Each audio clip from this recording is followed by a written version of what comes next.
여러분들 모두 반갑습니다. 11월의 마지막 주입니다.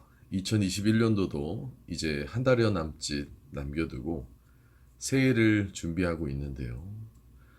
마지막 남은 한 달의 기간, 코로나로 많은 것들이 지치고 어렵지만 또 변이 바이러스로 인해서 또 우리의 피로감이 더해지고 있지만 이 가운데서도 우리가 영적 백신인 신앙생활과 하나님의 말씀으로 또 온전한 믿음으로 여러분들 더 온전하게 승리할 수 있으며 또 극복할 수 있는 믿음의 모습이 있을 수 있길 간절히 소망합니다. 교회 소식 전해드리도록 하겠습니다. 먼저는 코로나에 관한 소식이죠. 오미크론이라는 변이 바이러스가 점점 전 세계적으로 확산되어지고 있다고 합니다.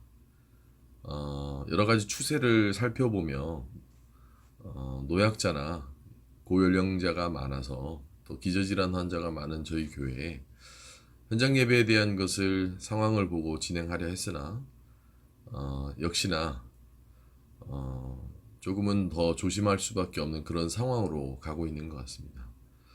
확진자가 이미 이제 4천 명을 넘어섰고요. 또 이제 어떤 위중증 환자를 위한 어떤 병석이 확보가 되고 있지 않다고 하지요. 좀 각별히 더 조심하고 각별히 더 유의해야 될 어떤 그런 상황인 것 같습니다.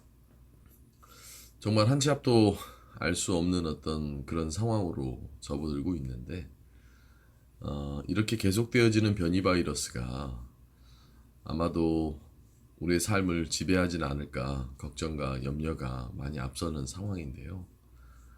우리에게는 이런 바이러스의 어떤 위험만큼이나 우리 신앙에 대한 위험 이것도 잘 고려하셔서 이 어려운 상황 가운데서도 신앙생활을 잘 유지할 수 있길 간절히 소망합니다. 아무쪼록 다시 확산되어지고 있고 확진자 수가 기하급수적으로 늘어나고 있고 또 바이러스도 델타에서 오미크론까지 되어지고 있는 상황 가운데 여러분들 철저히 좀 방역수칙 잘 지키시고 또 추가 접종 또 부스터샷 뭐 이런 것들도 잘 고려해서 여러분들의 삶에 또 여러분들의 신앙에 여러분들의 가정에 온전히 평안할 수 있길 소망합니다. 두 번째는 이 코로나에 관한 소식에 이어 현장 예배에 관한 소식인데 현장 예배에 대한 것은 제가 굉장히 조심스럽게 접근하려고 계속 상황을 예의주시하고 있었는데 아마도 이런 상황이라면 현장 예배에 대한 것은 좀 잠정적으로 조금 더 추세를 지켜봐야 될 상황이지 않을까 싶습니다. 제 개인적인 예측이긴 하지만 아무래도 이 확산세가 쉽게 꺾일 것 같지는 않고요. 물론 저희 교회 성도들이 모두 다 예방접종을 뭐 2차까지 다 대부분 사람들은 이제 맞은 걸로는 알고 있지만 이게 돌파 감염에 대한 위험과 또 지금 어떤 코로나 바이러스에 감염된 사람들의 어떤 치료 과정이 원활하지가 않아서 노약자나 고령자가 많고 또 기저질환자가 많은 저희 교회 가운데에서는 아직까지 한 명도 확진자가 없는 상황에 참 감사하고 안도가 되어지지만 아마도 겨울철 또 독감과 기온차 그리고 이 변이 바이러스 또 늘어나는 확진자들 뭐 이런 것들을 종합적으로 봤을 때 조금 더 상황을 지켜봄이 어떤 소탐대실하기보다는 좀 더 맞지 않을까라는 개인적인 판단을 하고 있습니다. 몇 주 더 상황을 좀 더 지켜봐야 될 것 같고요. 위드 코로나로 지금 되어졌던 것들이 다시 이제 29일 날 또 방역 수칙에 대한 것을 발표를 한다고 하죠. 이미 예방접종을 많이 실행했었던 유럽권 국가들도 다시 빗장을 걸어 잠그고 있는 상황이라고 되어지는데 아무쪼록 조금은 현장 예배에 대한 갈망을 누구보다 잘 알고 있고 저 또한 현장 예배에 대한 것을 간절히 원하고는 있으나 우리가 이런 상황을 좀 더 지혜롭게 대처하며 좀 몇 주 더 상황을 지켜보고 그에 따라서 우리가 조치를 취하는 것이 맞지 않을까라는 생각이 듭니다. 아무쪼록 답답하고 이제나 끝날까 저제나 끝날까 했었던 이 코로나가 또 다른 새로운 국면을 맞이하고 있으니 여러분들 함께 같이 기도하고 또 조금은 무뎌져 버린 여러분들의 신앙의 칼날을 잘 가다듬어서 온라인 예배와 또 온라인 모임에 좀 적극적으로 동참해 주시고요. 또 가정마다 어려운 상황이 있다면 우리 함께 같이 나누어 기도하고 극복하고 승리할 수 있으면 좋겠습니다. 또 각별히 우리 어린 아이들 또 중고등학생들 학교를 통하는 감염이 좀 더 위험한 상황이거든요. 그래서 우리 아이들 특별히 조심해야 하고요. 여러모로 다른 그 어떤 때보다도 여러분들 방역 수칙과 코로나 감염에 대한 어떤 상황들 잘 대비하고 예방할 수 있으면 좋겠습니다. 자, 오늘 우리 말씀 같이 이어서 보도록 하겠습니다. 지난주는 우리가 추수감사절 예배로 드렸고요. 이번 주부터는 계속 이어서 마태복음에 대한 강해를 잇도록 하겠습니다. 오늘 우리가 같이 보실 말씀은 마태복음 9장 14절부터 17절까지의 말씀입니다. 마태복음 9장 14절부터 17절까지의 말씀 제가 여러분들 대신해서 읽도록 하겠습니다. 그때 요한의 제자들이 예수께 나와 이르되 우리와 바리새인들은 금식하는데 어찌하여 당신의 제자들은 금식하지 아니하나이까? 예수께서 그들에게 이르시되 혼인집 손님들이 신랑과 함께 있을 동안에 슬퍼할 수 있느냐? 그러나 신랑을 빼앗길 날이 이르리니 그때는 금식할 것이니라. 생배 조각을 낡은 옷에 붙이는 자가 없나니 이는 기운 것이 그 옷을 당기어 헤어짐을 더하게 되며 새 포도주를 낡은 가죽 부대에 넣지 아니하나니 그렇게 하면 부대가 터져 포도주도 쏟아지고 부대도 버리게 됨이라. 새 포도주는 새 부대에 넣어야 둘이 다 보존되느니라. 예수님께서 제자를 부르신 마태의 이야기를 뒤로 해서 오늘 우리가 계속 마태복음을 이어서 살펴볼 부분은 바로 이어지는 내용 14절부터는 금식에 관한 논쟁이라는 소 제목으로 우리가 읽은 성경 구절 안에 이렇게 나타나 있습니다. 근데 이게 언뜻 금식에 관해서 주님께서 뭐라고 얘기하셨나 이런 내용이기보다는 일반적으로 그 시대 당시에 살았었던 이스라엘 백성들 또 그 시대에 야훼 신앙을 갖고 있었던 대부분의 신앙인들에게 금식에 관한 논쟁을 통하여서 그들의 신앙이 무엇이 잘못되어져 있는지 혹은 무엇을 잘못 알고 있는지 무엇을 제대로 이행하고 있지 못한지를 주님께서 설명하고자 오늘 이 말씀에 대한 비유를 든 거라고 보는 것이 더 정확한 이 말씀에 대한 내용일 겁니다. 산상수훈 이후로 지금 예수님께서 큰 가르침 뒤에 하나님 나라에 대한 복음이 어떻게 적용되어지는지에 대한 어떤 실제적인 실행을 나타내시고 그 후에 제자들을 부르시고 이제 본격적으로 쉽게 얘기해서 이론 수업을 통해서 그 이론에 대한 적용점을 실제화시키는 어떤 그런 것들. 그러니까 오늘 금식 논쟁은 산상수훈이라는 큰 가르침 안에서 신앙생활이 어떠해야 되는지에 대한 이념적인 혹은 관념적인 것을 얘기했다면 오늘은 우리의 일상 가운데서 우리의 보편성 가운데서 신앙생활이 어떠해야 되는지 혹은 우리가 알고 있는 신앙생활의 잘못된 부분들이 무엇인지를 꼬집는 말씀이라고 볼 수가 있습니다. 오늘 14절 말씀을 보면 요한의 제자들이 등장하고 또 바리새인들이 등장합니다. 그러니까 예수님의 유명세는 이미 산상수훈의 설교 이후로 많은 예수님에 대한 유명세와 예수님에 대한 어떤 논란들이 막 벌어지기 시작했는데 사람들이 많이 따르는 가운데 그 군중 사이에서 요한의 제자들도 그리고 바리새인들도 예수님의 어떤 그런 행적들을 계속 추적하고 따라다니고 있었던 상황이었습니다.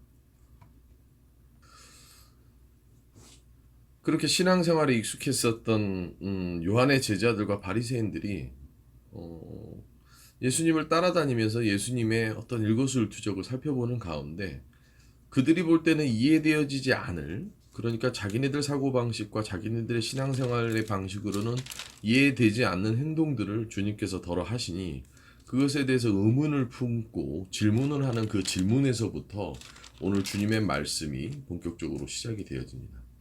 근데 이 대화와 이 상황을 보면 크게 우리는 첫 번째 이걸 이해할 수가 있죠. 그러니까 오늘 설교에 대한 주된 내용을 얘기하기 전에 이 상황이 어떤 것에 대한 대면이냐면 바리새인들과 요한의 제자들이 볼 때는 일상 가운데서 혹은 삶을 살아가면서 신앙생활하는 가운데서 이렇게 해야 되는 것인데 왜 저 사람은 저렇게 하지 않지?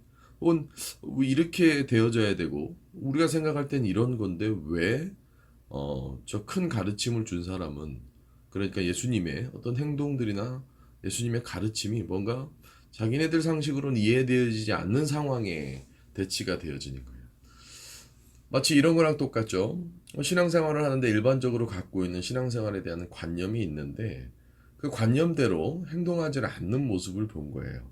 그러니 그 의문을 갖고 주님께 그런 것에 대해서 반문을 삼고 주님의 행적을 쫓으면서 그것에 대해서 지금 쉽게 얘기하면 시비거리를 만들고 있는 것이죠. 그 시작이 바로 금식에 관한 이야기가 되어진 겁니다. 근데 그 금식에 관한 이야기를 15절에 주님께서 이렇게 얘기합니다. 혼인집 손님들이 신랑과 함께 있을 동안에 슬퍼할 수 있느냐? 그러나 신랑을 빼앗길 날이 이르느니 그때는 금식을 할 것이니라. 그러니까 혼인집 얘기가 나오고 혼인집에서는 금식하지 않지 않냐. 근데 너네들이 진짜 금식할 날은 그 혼인집에서 그 혼인집에 신랑이 죽었을 때 혹은 신랑의 어떤 문제가 생겼었을 때 너희는 금식할 수밖에 없게 될 거다라는 얘기를 하게 됩니다.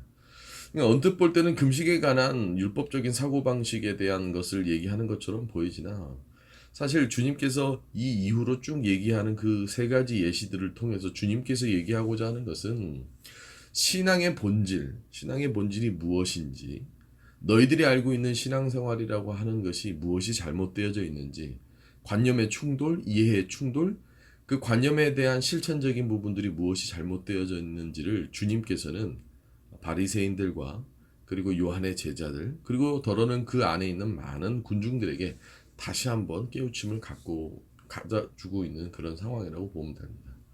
본문에 대한 이해는 그런 것인데 좀 이 본문에 대한 이해를 우리가 큰 관념으로 쉽게 좀 접근해서 이해해 보고자 한다면 바로 이런 거랑 똑같습니다. 요한의 제자들이나 바리새인들이나 주님을 따르고 있는 그 외에 많은 사람들이 자신들이 생각하고 있는 신앙생활에 대한 관념이 있을 것인데 그 관념이 잘못됨을 주님께서 지적하고 그것에 대한 본질이 무엇이며 그 본질이 어떻게 적용되어지고 나타나야 되는지를 얘기하고 있다라는 것을 볼 수가 있다라는 것이죠. 우리가 신앙생활을 하다 보면 어렸을 적이던 혹은 내가 어디서 배웠건 간에 어떤 자신만의 신앙적 관념이 생겨져 버리게 되어집니다. 그것은 마태복음 전체에서 아주 큰 주제로 다룰 만한 율법과 어떤 참 신앙생활에 대한 충돌이라고나 할까요? 그러니까 금식이 참 중요한 것인데 금식에 관한 율법적 의식 때문에 금식에 대한 본질을 잃어버리는 것이라고 얘기할까요? 그러니까 금식에 대한 행위적인 것을 너무 강조한 나머지 금식이 가지고 있는 본래적인 의미를 잃어버리는 거랑 동일한 거라고 볼 수가 있겠죠. 그러니까 예수님께서는 아마도 이 14절 이후로 무엇을 사람들에게 얘기하고자 했냐면 너희들이 가지고 있는 신앙적인 행식 혹은 율법 이것이 본질이 무엇인지를 아느냐? 이걸 얘기하고 있는 거죠. 우리는 때로는 본질을 중요하게 여기기보다는 그 본질 외의 것들을 더 중요하게 여길 때가 있죠. 그러니까 예배를 드리는데 예배에 대해서 우리가 마음과 우리의 신령과 진정으로 드려지는 예배가 중요한 것이 아니라 예배의 예식이 더 중요해져 버리는 경우가 있죠. 뭐 이걸 더 쉽게 여러분들의 삶에서 찾아볼 수 있는 예가 있는데 그 중에 하나가 결혼식입니다. 결혼식은 기쁜 날이고 백년가약을 맺는, 그러니까 배우자와 함께 삶을 살아가겠다는 축복의 날인데도 불구하고 가끔은 결혼식이란 예식이 그 축복의 날보다도 더 힘들 때가 있죠. 그러니까 그날은 정말 신혼 부부가 되어질 남편과 아내가 행복해야 되고 기뻐야 되고 마음속에 다짐해야 될 아주 중요한 날임에도 불구하고 예식이라는 그 행식에만 지나쳐 버린 나머지 턱시도가 중요해져 버리고 드레스가 중요해져 버리고 손님을 맞이하는 것이 더 중요해져 버린, 물론 그런 것들이 안 중요하다는 건 아니지만 본질을 잃어버린 이상한 모습으로만 중요하게 여겨버리는 것이죠. 그러니까 오늘 주님께서 소재거리로 다는 금식에 관한 것도 그렇죠. 금식을 우리가 왜 합니까? 이 금식을 잘못하면 굶식이 돼버리죠. 음식을 굽는 것만으로 생각을 해버리는 것이 금식이라고 생각을 하게 되고, 그 금식은 말 그대로 그냥 신앙생활의 하나의 내 행동적인 양식 뭐 이런 걸로 생각을 해버리게 되면 그냥 말 그대로 정말 하나님 앞에 더욱더 간절히 다가가고자 하는 신앙적인 행위와 실천이 되기보다는 그냥 말 그대로 굶는 게 돼버리는 거예요. 40일 동안 금식을 하면 뭐합니까? 그냥 생물학적으로 음식을 먹지 않은 것만 되어진다면 우리가 진정 주님 앞에 금식이라는 것이 신앙적으로 무엇인지를 여겨야 되는 것이 중요한지를 우리는 잃어버릴 때가 있다는 거죠. 꼭 금식뿐만이겠습니까? 성경을 몇 번을 통독을 했고 몇 번을 읽었느냐가 중요한 게 아니라 그 성경에 담겨져 있는 참 의미가 무엇인지를 아는 것이 중요하죠. 봉사 또한 그렇습니다. 많은 일들을 봉사를 하고 많은 일들을 행합니다. 교회에서 여러 가지 행사를 해요. 근데 그 교회 행사가 갖는 참된 본질과 그 의미가 무엇인지를 아는 것이 때로는 더 중요할 때가 있다 이겁니다. 하지만 신앙생활을 하다 보면 자꾸 율법적인 사고방식, 행위와 예식에만 더 중요하게 남기는 나머지 우리가 본질을 잃어버릴 때가 있다는 것이죠. 물론 요즘은 더 그런 것에 대해서 교묘해진 터라 본질은 눈에 보여지지 않으니까 본질을 강조한다라고, 본질을 난 중요시 여긴다라고 생각하면서 행위 자체를 안 해버리는 경우가 있죠. 이건 누차 여러분들에게 강조하지만 정말 중요한 것은 행위가 없어지는 것이 중요한 것이 아니라 본질을 중요하게 여기며 행위를 해야 되는 것이 맞죠. 그러니까 참 신앙생활은 그렇게 본질을 중요하게 여기며 행위가 따라주는 것이 가장 아름다운 신앙생활이 되겠죠. 예를 들어 내가 하나님 앞에 헌금을 합니다. 그러면 헌금을 하는 액수, 헌금을 하는 횟수, 이런 것은 그저 율법적인 것이 되어질 수밖에 없죠. 오히려 그 안에 큰 의미를 담아두는 것이 더 중요한 것이 되어지겠죠. 예배 또한 그렇습니다. 예배 드리고자 하는 마음과 그 예배에 대한 갈망과 예배에 대한 의미를 마음속에 새기며 예배를 드리는 것이 중요하지, 예배를 그저 몸만 드려지는 것이 아니라 그저 그 시간 그 공간에 내가 그 자리에 있다라고만 해서 예배를 드리는 것이 아니라는 것, 그거 중요하지 않습니까? 그러면 앞서 말한 대로 어떤 사람들이 이렇게 얘기합니다. 본질은 눈에 보이는 것이 아니라고 얘기했어요. 우리의 마음 중심에 자리 잡고 있는 거라고 했는데 그 본질을 왜곡시켜서 본질이 보여지지 않으니까 나는 신령과 진정으로 드렸다 이렇게 주장하거나, 혹은 행위나 예식 자체를 없게 여겨버리는, 업신 여겨버리는 경우가 있을 수 있죠. 뭐 이런 거랑 똑같아요. 우리가 식사 전에 기도를 합니다. 정말 마음속에 간절한 마음으로 하나님 오늘 정말 일용할 양식을 주셔서 감사합니다 라는 마음으로 정말 내 마음속에 잘 상기가 되어지고 그걸 정말 실천하고 식사 앞에서 기도를 한다면 그것은 참 신앙이 되어지겠죠. 근데 마음속으로 그런 마음도 먹지 않고 그저 음식을 먹고자 하는 욕심에 막 음식을 먹어버렸어요. 그리고서는 누군가 얘기합니다. 아니 너는 왜 밥을 먹는데 기도를 안 해? 난 마음으로 정말 하나님께 감사하며 기도했어. 보여지지 않으니까 그렇게 거짓말을 하게 되어진다면 그건 오히려 바리새인들 혹은 요한의 제자들보다도 더한 사람이 되어버리는 거예요. 저는 예수를 아는 사람들이 더 이렇게 교묘해지는 어떤 신앙생활이 있다고 봅니다. 목회를 하다 보니 눈에 보여지지 않는 것들, 그리고 내가 하나님에 대해서 알고 있는 본질적인 것들을 교묘하게 뒤섞어 가며 이미 마음속에는 없으면서 마음은 보이지가 않으니 마음속에서 그런 것들을 정하였다라는 식으로 말을 하며 그렇게 행동하는 사람이 있죠. 그것은 거짓된 삶이죠. 그럼 거꾸로 마음에도 없는데 행동으로만 그런 것들을 해서 우월적 사고방식에 있는 사람들은 어떻겠습니까? 그것 또한 문제가 되어지겠죠. 그러니까 크게 세 부류가 되어지겠죠. 마음에는 있는데 행동이 따라지지 않는 사람. 행동은 하는데 마음에는 없는 사람. 마음에도 없고 행동에도 없는 사람. 또 한 가지를 더 덧붙이자면 마음에도 있고 행동에도 있는 사람. 그러면 마지막에 언급한 사람이 참된 신앙인은 아니겠습니까? 그렇다면 주님께서 이 세 가지 예시를 통하여서 어떤 것이 정말 참된 신앙이라고 얘기해 주시는가? 이 세 가지의 비유가 무엇을 얘기하는가? 이것을 오늘 우리가 같이 함께 나눠보고자 합니다. 첫 번째는 주님께서 얘기하고자 하는 신앙에 대한 아주 중요한 내용, 첫 번째로 바로 상식성입니다. 상식성. 상식적이어야 된다라는 거예요. 언급되어져 있는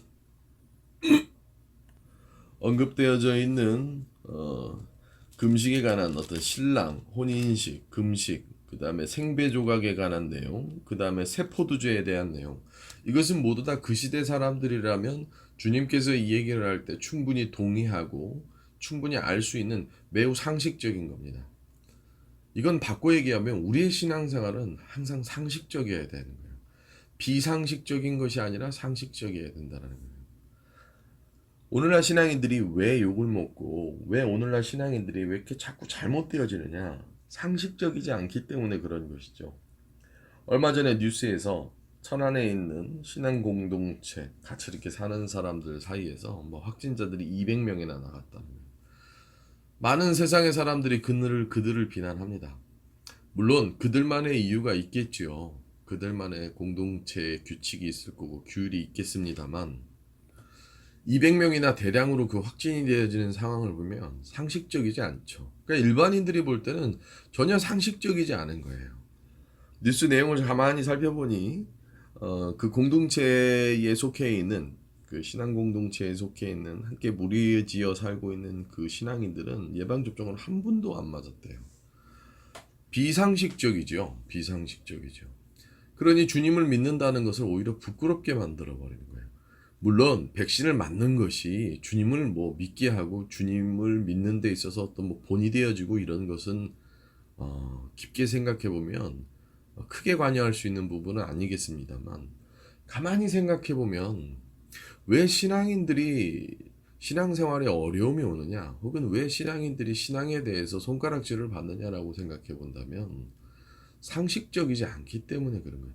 누구나 보더라도 동의할 수 있는 행동 양식과 마음을 먹어야 되는데 상식적이지 않죠. 가만히 보면 주님을 믿는다 하고 하나님을 믿는다 하고 올바르지 않는 사람들의 그 범주 안에 속하는 항상 끊임없이 따라다니는 문제가 뭐냐? 상식적이지가 않은 거예요. 상식적이지가. 이 상식적이라는 건 보편적인 걸 얘기하는 겁니다. 누구나 이해할 수 있고 누구나 알 수 있는 것들이에요.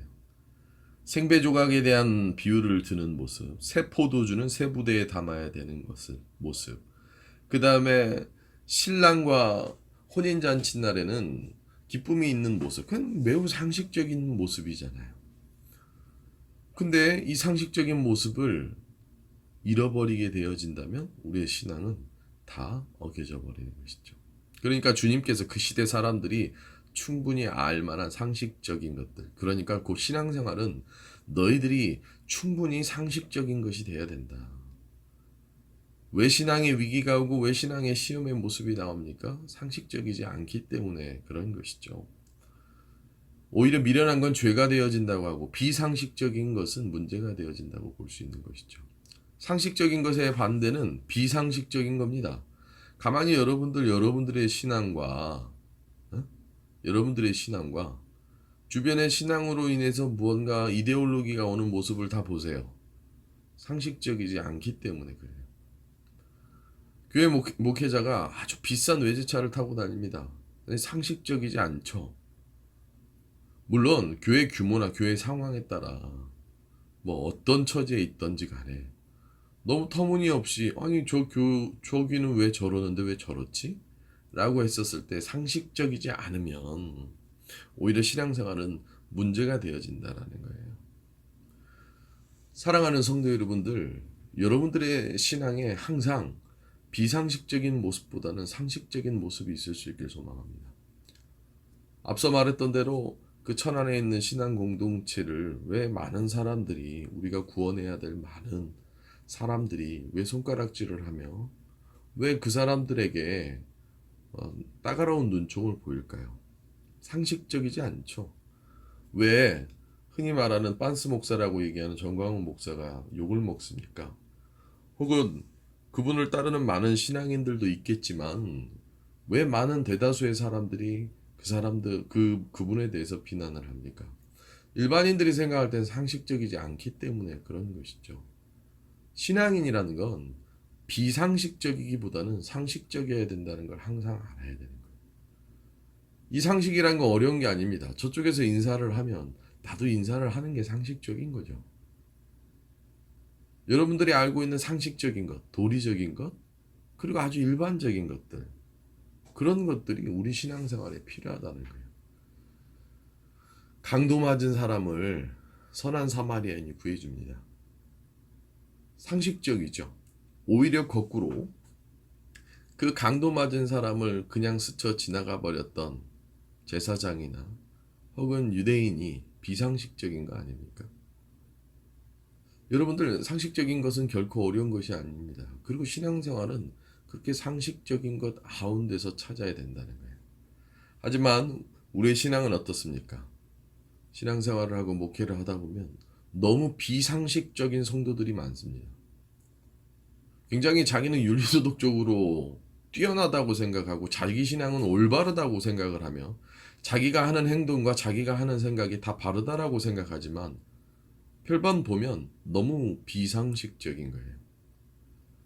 많은 사람들이 코로나에 예배를 왜 안 드리냐고 합니다. 물론 예배 드리는 것 중요하죠. 근데 교회에 대한, 현장 예배에 대한 많은 손가락질과 비난이 오는데, 물론 사람을 무서워하는 것은 아니지만 다른 곳에서도 모임을 자중하는데 어떻게 예배를 드릴 수가 있겠습니까? 여기서 말하는 예배란 현장 예배를 말하는 겁니다. 어떤 방법으로라도 예배 드린 것이 더 중요해질 수 있겠죠. 왜 욕을 먹고 왜 우리의 신앙이 어려워지느냐? 우리가 상식적이지 않고 비상식적이기 때문에 그런 것이죠. 다른 것은, 세상의 일에 대해서는 상식적이고 비상식인 것을 너무 잘 따지나 우리의 신앙에 있어서는 상식적인 것과 비상식적인 것들을 혼돈해하고 비상식적인 것을 상식적이라고 여기며 자기 멋대로 신앙생활을 함에 있어서 오늘 주님께서는 바로 그런 얘기 안에 우리가 온전한 신앙생활, 본질을 바라보는 신앙생활 가운데서는 늘 상식적인 것이 있어야 된다는 거예요. 이건 원리 원칙입니다. 매우 간단한 것인데 우리의 신앙생활 가운데 우리는 돌아봐야 됩니다. 내가 얼마나 비상식적인 신앙생활을 하고 있는지. 예수를 믿는 사람으로서 식사 때 기도하는 것은 어찌 보면 매우 상식적인 것이죠. 예수를 믿는 사람으로서 주일날 예배를 드리는 것은 매우 상식적인 겁니다. 예수를 믿는 사람으로서 자기가 속해 있는 교회 공동체 안에 목회자와 좋은 관계를 갖는 건 매우 상식적인 겁니다. 예수를 믿는 사람으로서 내가 누군가에게 양보하는 것은 아주 매우 상식적인 거예요. 큰 양보가 아니라 간단한 양보요. 예수를 믿는 사람으로서 상식적인 것, 그것이 신앙생활의 그 어떤 것보다 중요한 것이 되어질 수가 있다는 것이죠. 두 번째, 이 예를 통하여서 신앙에 대한 본질에 도대체 무엇을 주님께서는 강조하고자 하셨을까요? 바로 두 번째는 인간성입니다. 인간이라면 누구나 당연히 해야 될 그 인간성을 얘기하는 거예요. 오늘날 많은 세상의 문제들과 이슈들을 보십시오. 인간성이 자꾸 결여되어지고 있죠. 부모가 자녀를 때려 죽입니다. 혹은 아주 헌신하고 봉사하는 것처럼 그 아이를 마치 내가 키울 사람처럼 입양을 시킵니다. 그리고선 그 아이를 혹독하게 아주 잔인하게 그 아이를 죽입니다. 데이트 폭력, 성차별, 그 모든 것들, 사회에 발생되어지는 모든 이슈적인 것들 인간적이지가 않죠. 코로나는 그것을 더욱더 독촉이고, 코로나는 그것을 더욱더 과중시키고, 코로나는 그것을 더욱더 농도가 짙게끔 만들어 버리는 것이죠. 인간적이지가 않은 거예요. 인간성의 결여는 곧 신앙생활의 결여로 이어집니다. 인간이라면 당연히 해야 될 도리들. 바로 그런 것들이 오히려 더 우리 신앙생활에 중요한 것은 아니겠습니까? 인간하면 항상 따라다니는 것이 관계이고, 인간은 사회적 동물 안에서 누구와 같이 함께 어울려서 살아야 되는데, 그 어울려서 살아야 될 관계의 가장 중요한 것이 인간성이죠. 인간성의 반대말은 뭡니까? 비인간성이죠. 사람 같지가 않은 거예요. 자기의 이득만을 추구한다든지, 혹은 자기 생각에 대한 옳은 생각만을 하는 그런 욕심이라든지, 전혀 비인간적인 모습은 오히려 신앙적인 것이 아니라는 거예요.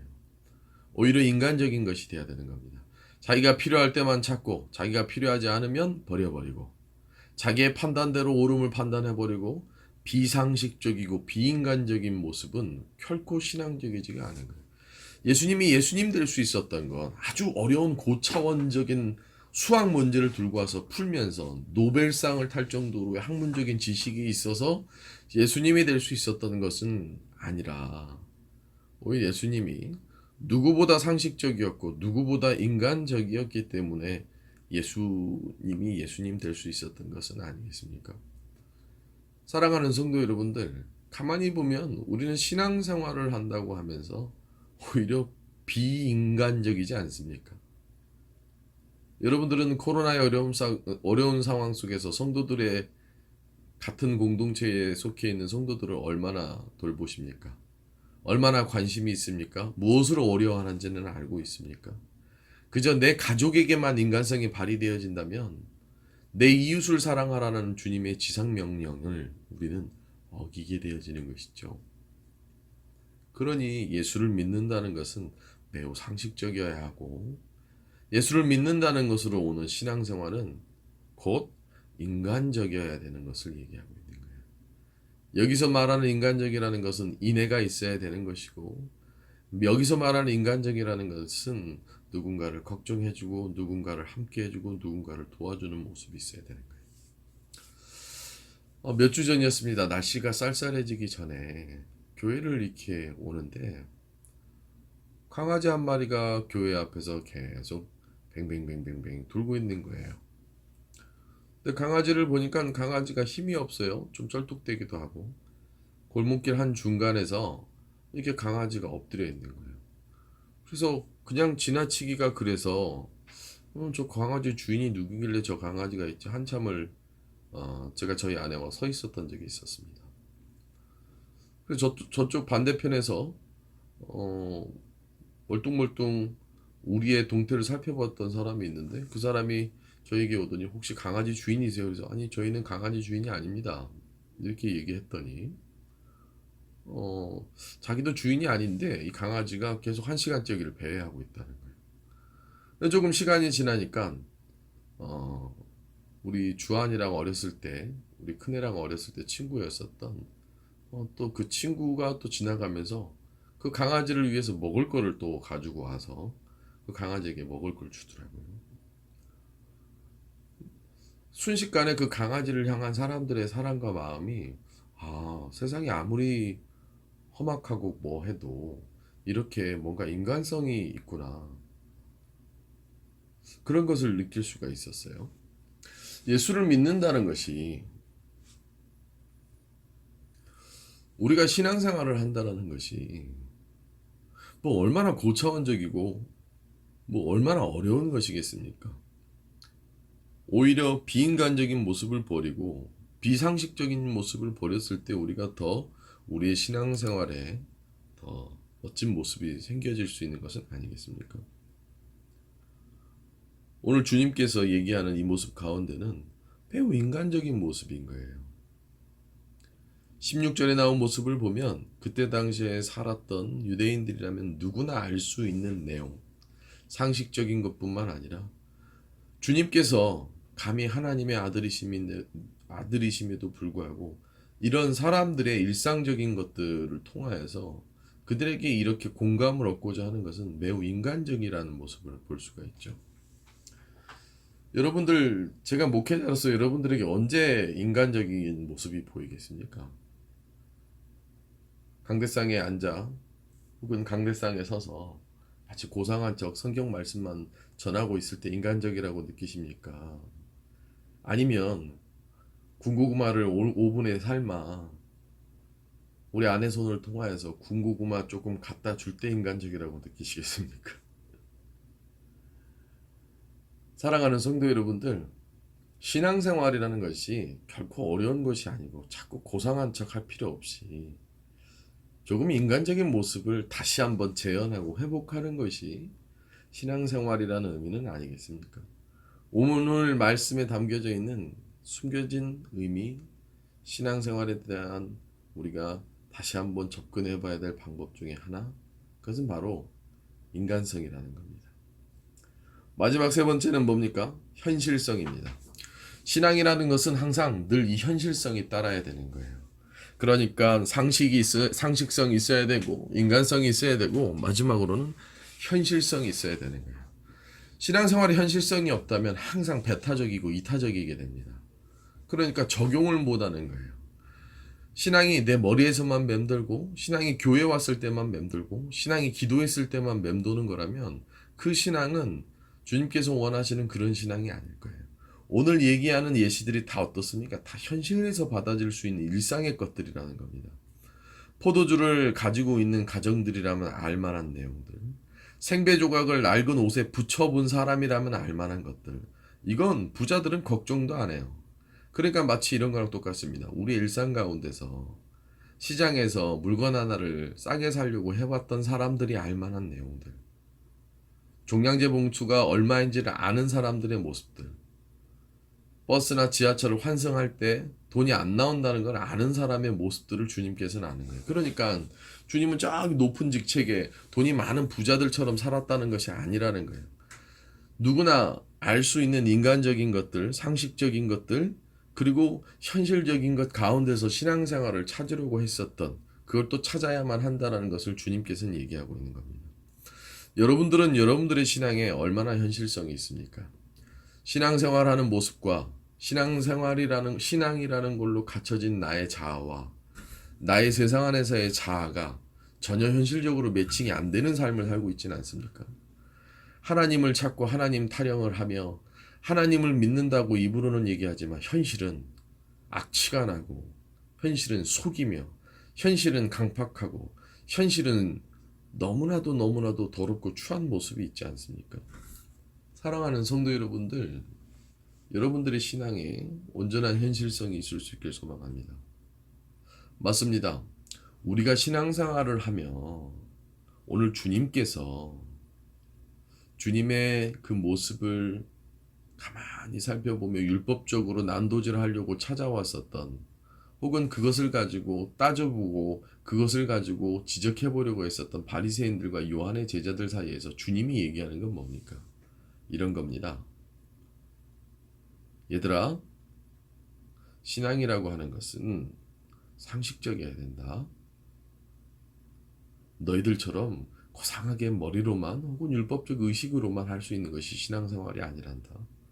얘들아, 신앙생활은 매우 인간적이어야 한다. 인간적인 모습이 없고 오히려 비인간적인 모습, 혼인잔치에 가서 기뻐해줘야 될 사람들과 같이 나누는 것이 아니라 금식을 지켜야 될 날이라서 금식을 하고 있는 모습, 그것은 오히려 인간적인 모습으로 찾을 수 있는 신앙생활이 아니란다. 얘들아, 신앙생활은 항상 현실적이어야 된다. 여러분들, 이 말씀을 듣고 있는 여러분들이 여러분들의 신앙생활을 한번 보십시오. 여러분들의 신앙에는 상식적인 모습이 있습니까? 온통 다 비상식적이지 않습니까? 여러분들의 신앙생활에는 인간성이라는 것이 있습니까? 비인간적이지 않습니까? 로봇을 그렇게 싫어하면서 나는 로봇과 같이 살아가고 있지 않습니까? 나는 인간인데 동물과 같이 살고 있지는 않습니까? 나는 인간인데 하나님의 피조물로서 하나님을 믿는 사람인데 나는 사단의 조종을 받아 오히려 나쁜 비인간적인 모습으로 살고 있지 않습니까? 얘들아, 신앙은 늘 현실에서 이루어져야 된다.